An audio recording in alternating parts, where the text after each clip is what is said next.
Okay, hi, I'm Ian Riñon, an independent alternative media practitioner, among other things. And yeah, ang layo na kasi ng patungan ko ng kape, but it's another brewed banter. So tara, kape tayo. Wow, this is very this is very mild compared to my other cups, pero okay lang. Now, pagpasensyahan niyo na kung may tabo diyan because that part of the roof here in the workstation medyo tumutulo na. It's parang nabubulok na. So, I don't know how to sort that out, pero we'll see. We'll see in the next few weeks or next few months. Anyway, it's June the 1st, 2023, and I have around half an hour to talk about, half an hour before I start talking, I start working rather. But, uh, three things actually. Initially, it's just two, pero tatlo na siya. The two of them is parang magkaugnay. Uh, let's cut to the chase. Yesterday, Eat Bulaga announced it's pulling the plug on Tape Incorporated, its producer. So for from where I see it, Tito Vic and Joey are the showrunners, and they have decided to call it quits after 44 years with Tape. I think Tape ang may uh, hawak sa or ang production house ng Eat Bulaga for the longest time, if not since the Kapuso era, kasi Eat Bulaga was shown on three different channels: RPN 9, ABS-CBN, tapos for the longest time GMA. So tawag dito, it's really surreal to even read about it. Pero kasi syempre, um a lot of people have already seen Eat Bulaga as an institution, no matter how cringy it is, kasi pangmasa talaga ang Bulaga. uh but then again, it all boils down to the relationship between the showrunners, Tito Vic and Joey, and the management of Tape Inc. Until recently, the uh, management was headed by Ted Tuviera, which is a longtime friend of the showrunners. Kumbaga, uh, tayo dito, uh, kulang na lang ang moniker Tito Vic, Joey at Tito Vic, Joey and Ted, for the no for the president, for the former president and CEO of Tape. Kaya lang, last April, Ted Tuviera has decided to resign. It's been a long time coming, ever since ito bago pa man mag 2020, parang nagbabalak na siyang mag-resign.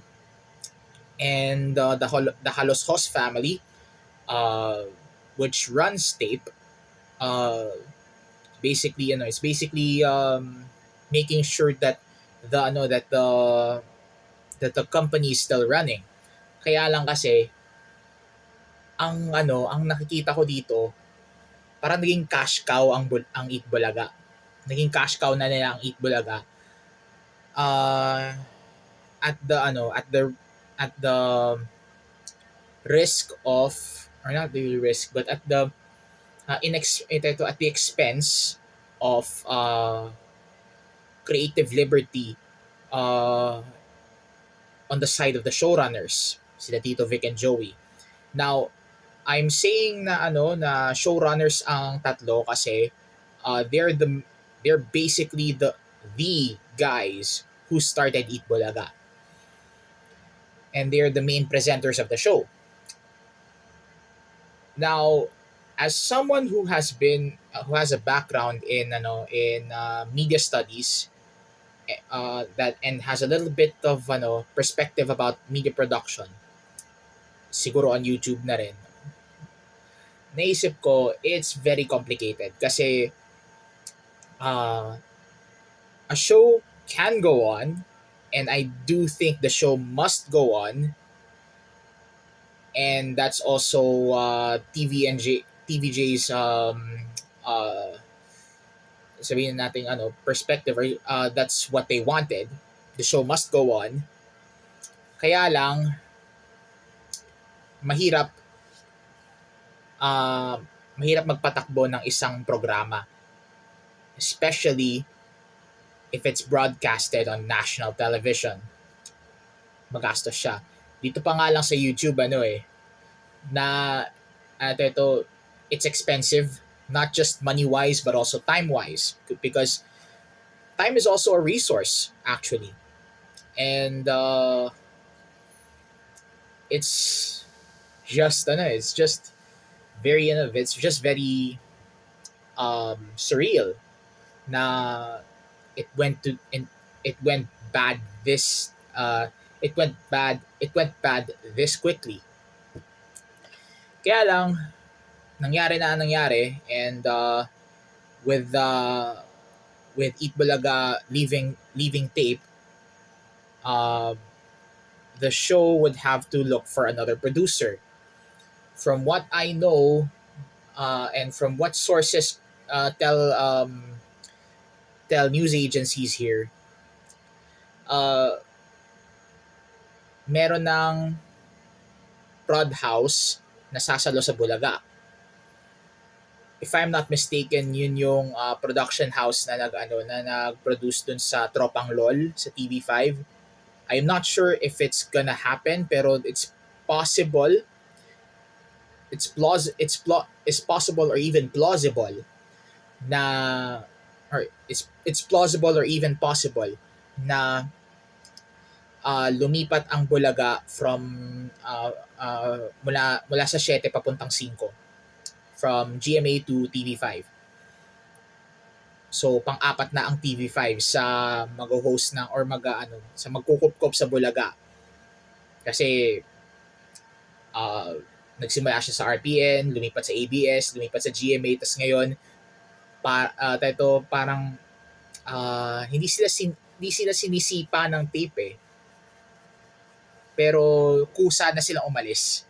Kumbaga they just formally announced na that's it. Uh, that's it. That's a wrap on that's a wrap on tape. But we'll come back. Maghanap kami ng producers. The show must go on. So that's basically the story behind Eat Bulaga, and it's a very sudden decision. Now, let's go to another topic. Usap-usapan din on the global social media scene yung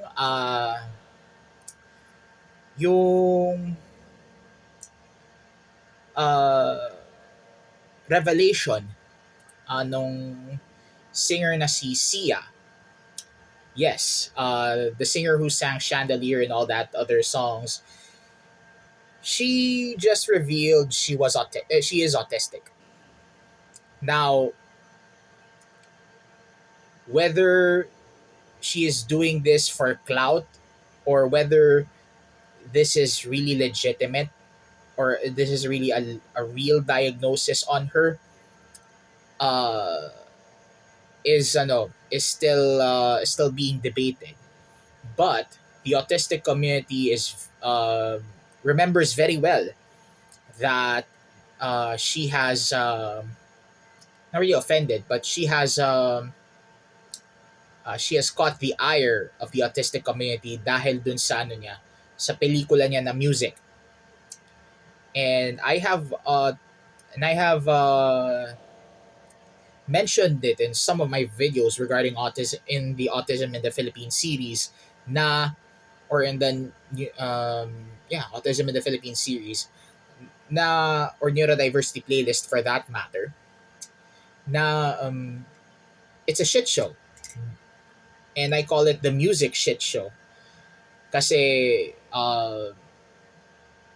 as producer and director, Sia made bad cinematic decisions when it comes to the scenes, and most especially with the actor.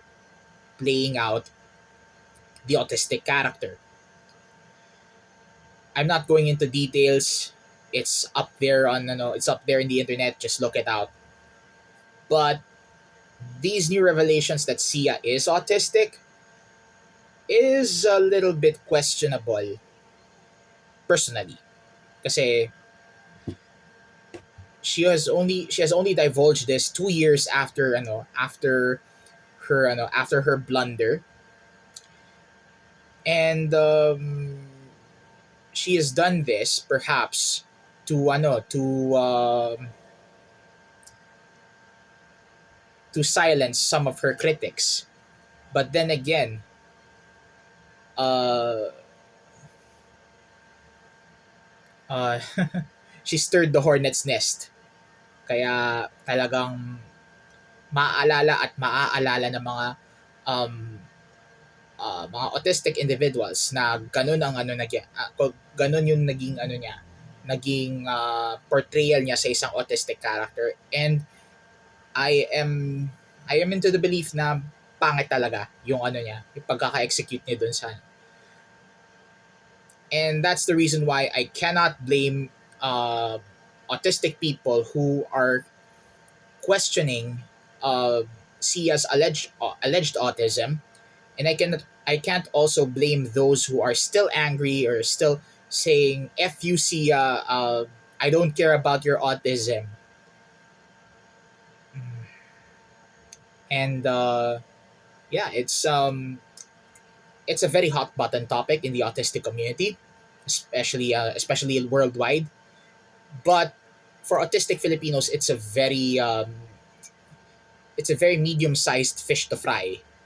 Kasi uh, from where I see it, or from based on some of my personal contacts who happen to be autistic, they are more focused on uh, um, joining forces with other neurodivergent self advocates who really wanted to be part of the discussion regarding uh, accommodations for neurodivergent individuals, lalong-lalo na sa mga pinapanukala sa Kongreso. Uh, from what I know, meron akong nabasa or meron akong napanood na house proceeding regarding the so-called autism bills. But yeah, it's really something that I have to look for, or I have to ayun, kailangan ko pa siyang basahin. But yeah, it's about time that um our neurotypical Filipino society uh should be inclusive and fair to neurodivergent individuals, specifically to autistics. Kasi yung mga ADHDers, kahit pa paano meron na silang hindi man advocate, pero parang personality na ma mag-iintindi sa kanila, and that's Albi Casino. But an autistic personality is yet to be seen. I don't want to be that. As much as I am suspecting myself, ayokong maano sa limelight. I just wanted to do my shit as an independent alternative media practitioner, and that's it. I don't want to delve deep into the advocacy. I don't want to delve deep into being the personality that would represent autism, because um, we have a long way to go regarding that. Yun lang ang sa akin. But at least these small steps are very, very, very good small steps. And I raise a toast uh,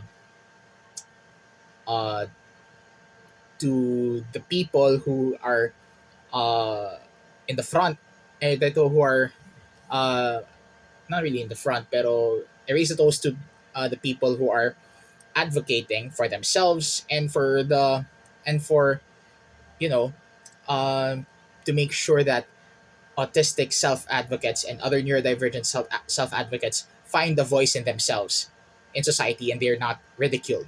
So yun lang. And yeah, um, cheers sa inyo. And since today is June, ipasok ko na rin yung fairness and inclusivity or inclusivity and fairness topic with the latest news about Hannah Arensman. She is a 25-year-old cyclocross athlete, former cyclocross athlete kasi she has announced her very early retirement after three transgender women uh, took podium positions and she was relegated into fourth place.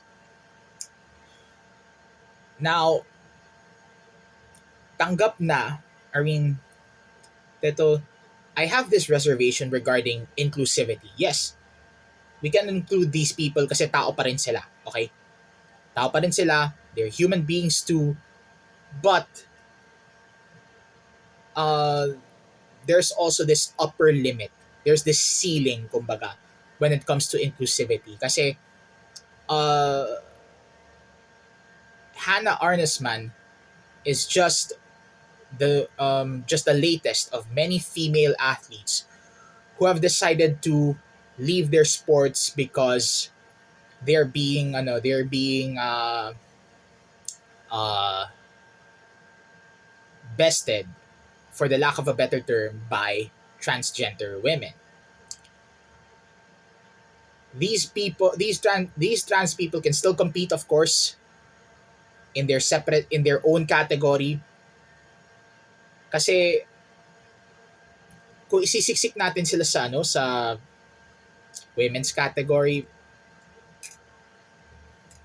tayo tayo mas lalo lang nating mas lalo lang natin na i-discourage ang kababaihan na na mag-involve sa sport dahil doon. And nangyari na yan dito sa Pilipinas for a local cycling race.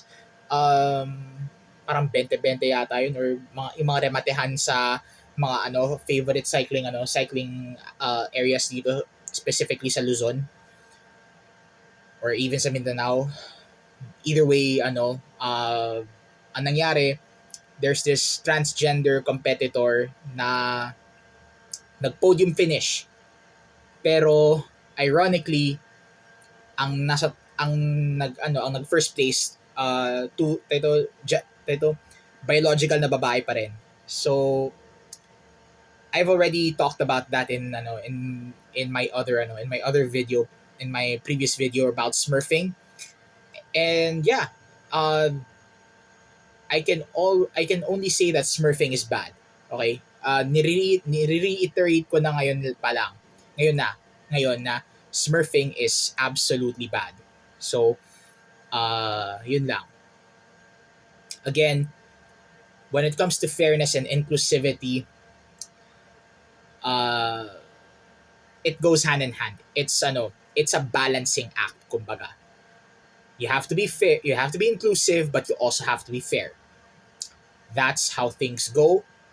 And yeah, I really just hope na wala nang wala nang